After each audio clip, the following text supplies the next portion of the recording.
NEET परीक्षा के leak होने के सवाल पर भड़के शिक्षा मंत्री। जी हां, धर्मेंद्र प्रधान ने कहा सर्टिफिकेट की जरूरत नहीं। बजट सत्र के पहले दिन संसद में नीट पेपर लीक का मुद्दा एक बार फिर से गूंजा। नेता प्रतिपक्ष राहुल गांधी और अखिलेश यादव ने शिक्षा मंत्री धर्मेंद्र प्रधान से जो है यहाँ पर इस्तीफा मांग लिया है। अब क्या है पूरा मामला, चलिए जानेंगे। तब तक आप हमारे चैनल टीसी न्यूज चैनल को लाइक एंड सब्सक्राइब करना ना भूलें। बजट सत्र के पहले दिन संसद में नीट पेपर लीक का मुद्दा गूंजने लगा। सपा चीफ अखिलेश यादव ने शिक्षा मंत्री धर्मेंद्र प्रधान ने यहां पर इस्तीफे की मांग की, तो वहीं नेता प्रतिपक्ष राहुल गांधी के सवाल पर शिक्षा मंत्री भड़क गए। दरअसल सबसे पहले कांग्रेस सांसद बी मणिकम टैगोर ने प्रश्नकाल में पेपर लीक को लेकर सवाल किया। इसके बाद ही शोर शराबा शुरू हो गया। उनके सवाल का जवाब देते हुए शिक्षा मंत्री धर्मेंद्र प्रधान ने कहा है कि सदन में कहा गया है कि 7 साल में 70 बार पेपर लीक हुए हैं। मैं पूरी जिम्मेदारी के साथ कहना चाहता हूं कि पिछले 7 साल में पेपर लीक का कोई यहाँ पर सबूत नहीं आया है। जहां तक बात है इस मामले की, तो ये सुप्रीम कोर्ट में है। जो भी सामने आएगा हम सदन के सामने रखेंगे। उन्होंने कहा कि सुप्रीम कोर्ट के सामने सारे सवाल रखेंगे और सीजेआई खुद यहाँ सुनवाई करने वाली बेंच के अध्यक्ष हैं। ऐसे में एनटीए ने साल भर में 240 से ज्यादा परीक्षाएं करवाई हैं। 5 करोड़ से ज्यादा छात्रों ने अप्लाई किया है और परीक्षा में 4.5 करोड़ से ज्यादा लोग बैठे हैं। इसके बाद कांग्रेस नेता ने कहा है कि क्या नीट परीक्षा का पेपर लीक की जिम्मेदारी क्या शिक्षा मंत्री लेंगे या ये वो इस्तीफा देंगे। धर्मेंद्र प्रधान ने कहा, मैं यहाँ अपने नेता प्रधानमंत्री मोदी की तरफ से आया हूँ।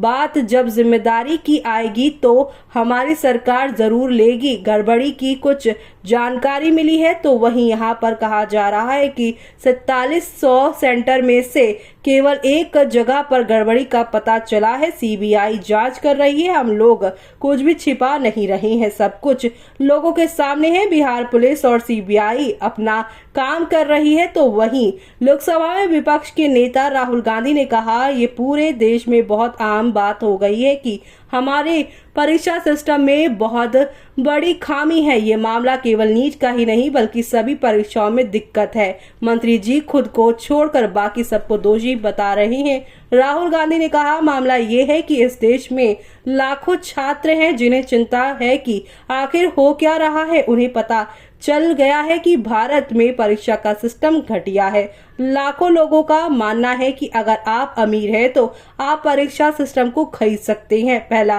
प्रश्न है कि जहां तक सिस्टम का मामला है, आप इसे रोकने के लिए क्या कर रहे हैं। इसके बाद धर्मेंद्र प्रधान ने कहा, मेरे जो संस्कार हैं, जो शिक्षा है, मेरे राज्य की जनता की स्वीकृति मिली है। मुझे किसी से भी बौद्धिक सर्टिफिकेट नहीं चाहिए। देश की जनता ने प्रधानमंत्री जी को मौका दिया है और उनकी तरफ से मैं यहाँ जवाब दे रहा हूँ। हंगामे के बीच उन्होंने कहा कि चिल्लाने से कुछ नहीं होने वाला। यहाँ कहा गया कि देश का एग्जाम सिस्टम घटिया है। इससे ज्यादा शर्मनाक बयान देश के नेता प्रतिपक्ष का कुछ नहीं हो सकता।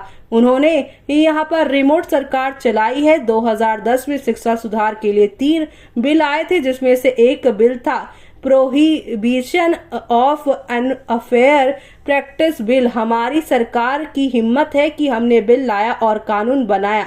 तो वहीं कांग्रेस पर क्या दबाव था कि उन्होंने इस बिल को पास नहीं किया था। निजी मेडिकल कॉलेज और घूसखोरी के यहाँ दबाव में उन्होंने बिल को लागू नहीं किया। सदन में हंगामे के बीच लोकसभा अध्यक्ष ओम बिरला ने कहा है कि सदन में सार्थक चर्चा होनी चाहिए, लेकिन सारी परीक्षाओं पर सवाल उठाना ठीक नहीं। उन्होंने कहा था कि राज्यों में अलग अलग दलों की सरकारें रही हैं जहां परीक्षाओं पे प्रश्न उठे हैं। हम इसलिए यहाँ बैठे हैं कि विद्यार्थियों के भविष्य पर सवाल नहीं उठे, इसलिए ऐसी व्यवस्था विकसित करें कि परीक्षा पर सवाल नहीं उठे।